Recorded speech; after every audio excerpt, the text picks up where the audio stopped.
Okay, YouTube, 2009 Ford F-150 XLT 4.6 liter engine.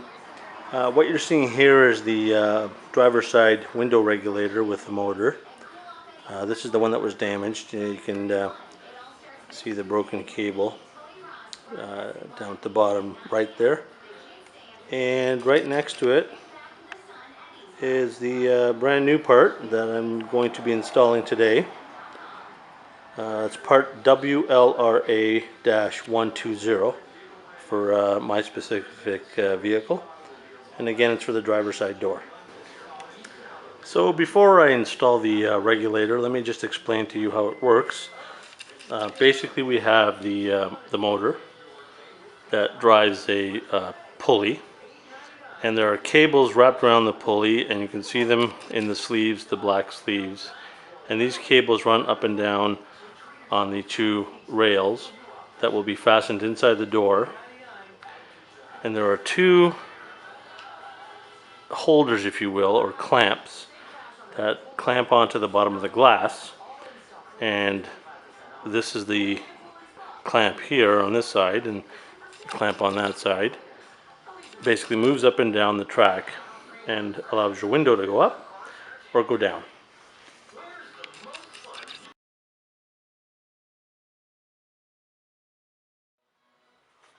So this is the driver's door, and I have already removed the regulator a week ago until the new one came. So I had to install the panel back in place, and I'll show you how the panel has to be removed. But first things first, because the regulator was removed, there was no way excuse me, to keep the window up. So inside the door panel I've installed a piece of wood and screwed it in place to hold the window up, and I'll show you how that's going to be removed. But what we have to do first is clamp the glass in place, so when I remove the block inside the door, it doesn't drop and shatter. So we'll start first by removing two screws at the bottom of the door panel. I'm not sure if you can see them, but one is in that little recess there, and as you move along the bottom of the door panel, you'll see the other one in that recess location as well. So we'll start by removing those first. Okay, I've already removed the two bolts at the bottom of the panel with a 1/4 inch socket.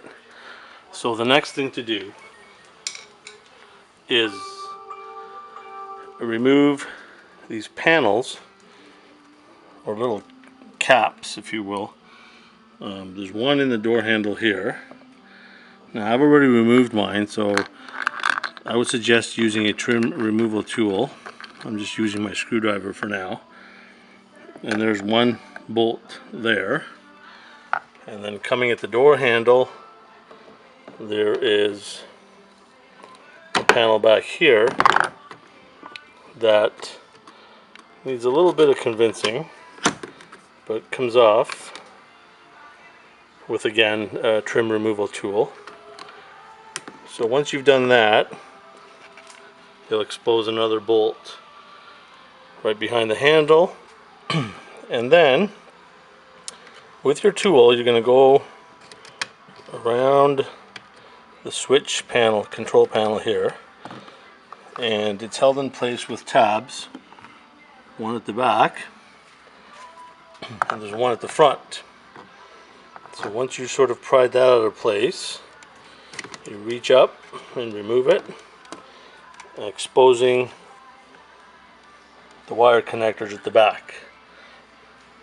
So I'm going to remove that bolt and that bolt.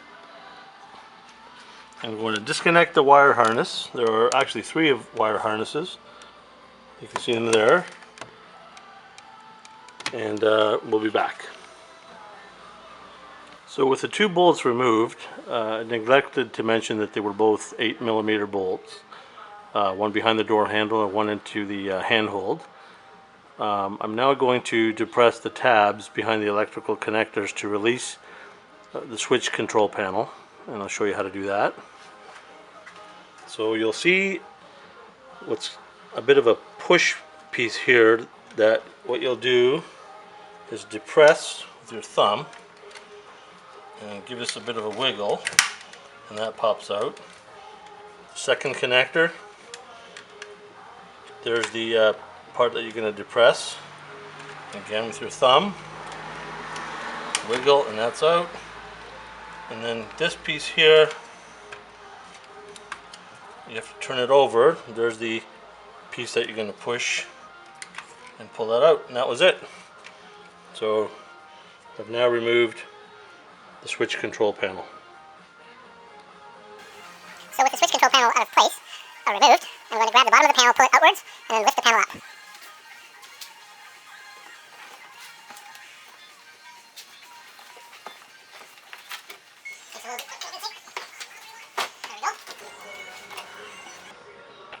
So the next step is to remove, some people call it the vapor barrier.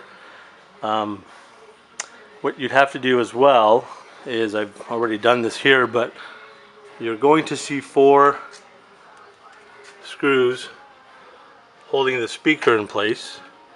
So the speaker sits here, and there's a connector as well for the speaker. I've already done that, but that's pretty straightforward to do. And then once you've done that, you're going to start at the top of the vapor barrier and just gently pry it off. There is some type of caulking holding it in place. You can do that. Now you may need to remove that piece of foam there with that bolt. It just comes off, and this bracket as well.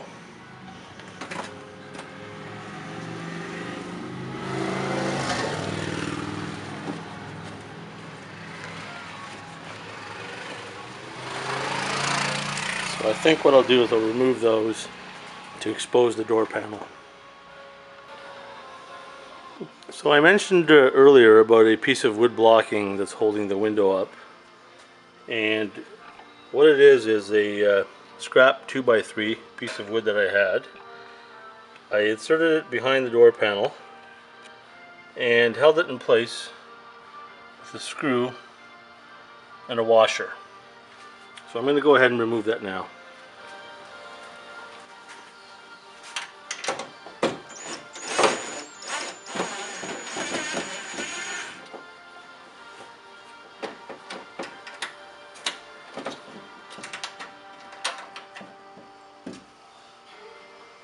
So there's that piece of 2x3.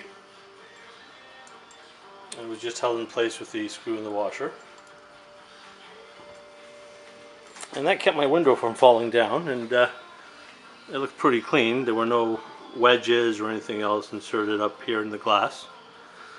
The clamp that was previously installed is working fine as well. Okay, so now we have to install the regulator. I'm going to point. When you first expose your door panel like this with the old regulator, there are 5 locations where the bolts go. There's one here, there's a second location there, the third there, the fourth here, and the fifth. I'll move this out of the way, is right down at the bottom. So basically we're going to take the two rails, insert them in the opening in the door panel, and attach them to the door panel itself. Now before installing the regulator, it is recommended that you remove the bottom nut here completely.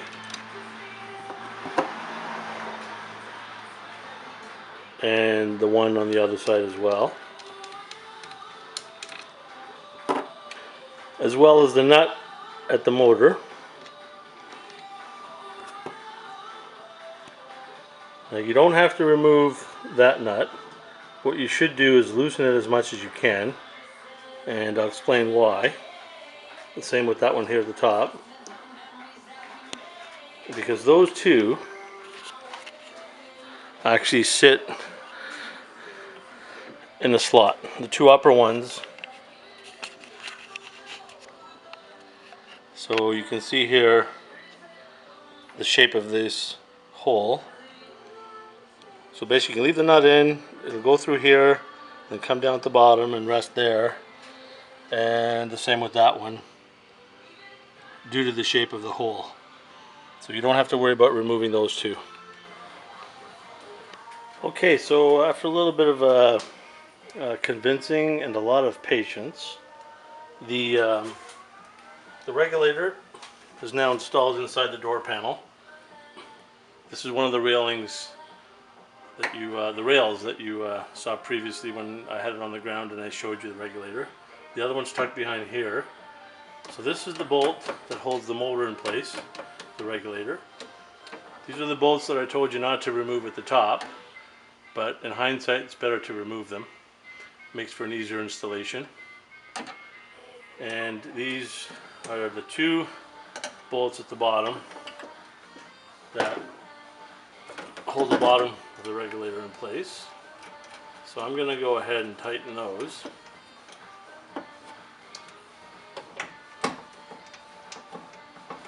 This is the electrical connector that I've attached to the regulator motor. And it's good before you attach the glass panel to connect your switches back up temporarily to check for operation. Make sure it's not grabbing on anything, there are no kinks in the cables. You don't want to install everything and close the panel, install it, and then find out after that you have a problem. So now is the time to check that. So I'm going to go now ahead and tighten the three 10mm bolts for the regulator. So one's this one here. This one is for the motor. And this one is for the upper part of the right rail. Notice that I don't run the drill or the driver full throttle. The last thing I want to do is strip any bolts. So I'm just taking my time. And the last two bolts are down at the bottom. And those are 10mm as well.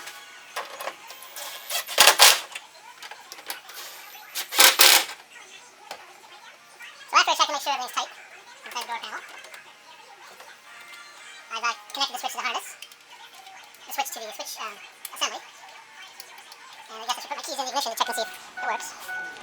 So pay attention to that piece right there behind the rail. That's the clamp that holds the window in place. I'm going to lower the window and raise it.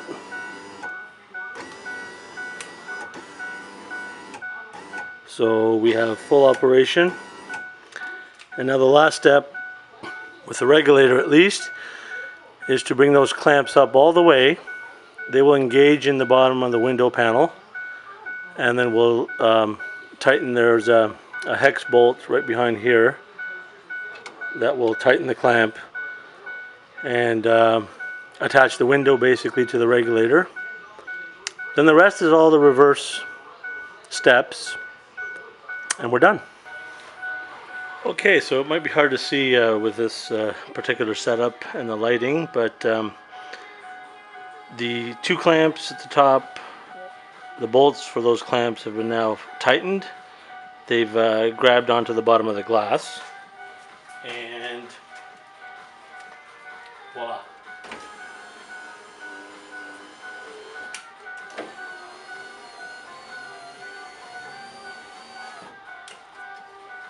So we have full motion of the glass up and down. We're ready to put everything back together now. The next thing to do is take our metal bracket and install that with our 8mm bolts. Just line up the holes here.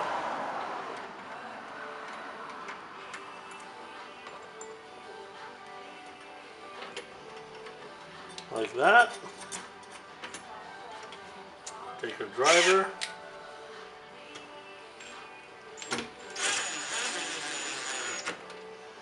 Again, take it easy, don't force anything.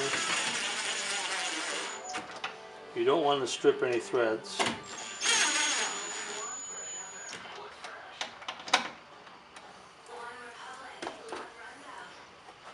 And we can hand tighten it with a socket if you wanted to, a wrench.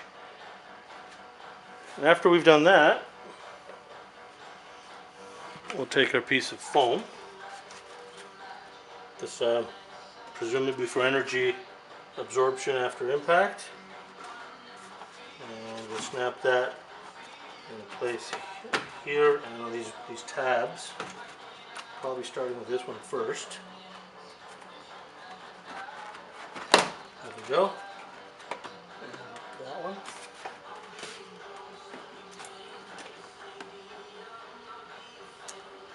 And we take our 8mm bolt.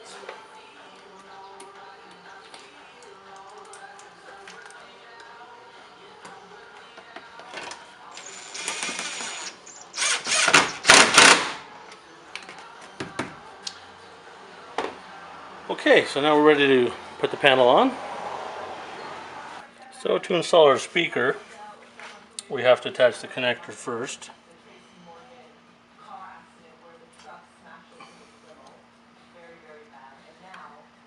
That clips in place like that. And we take our speaker. These are 7/32 screws that hold the speaker in place.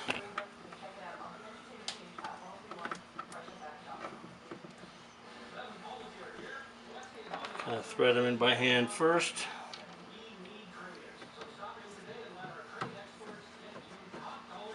Like that. And then two more at the bottom.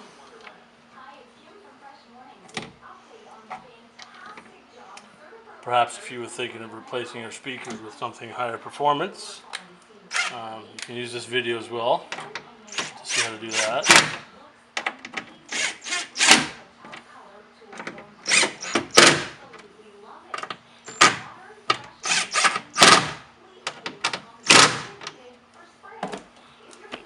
Okay, that's the speaker installation. You may want to test it to see if it works before you carry on. That's up to you. Now we're ready to install our switch assembly. Take our connectors, and one at a time, plug them in.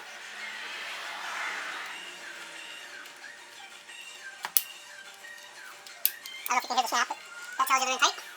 You take the switch assembly, and you push it down. Let me show you what that looks like. Okay. Then we take our 10mm bolt behind the door handle. And once again, gently.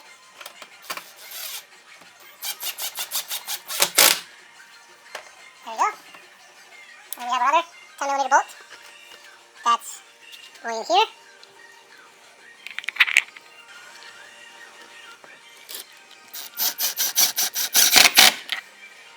Just like that. So the cap plates, one behind the door handle and one in the handhold. The two caps are in place.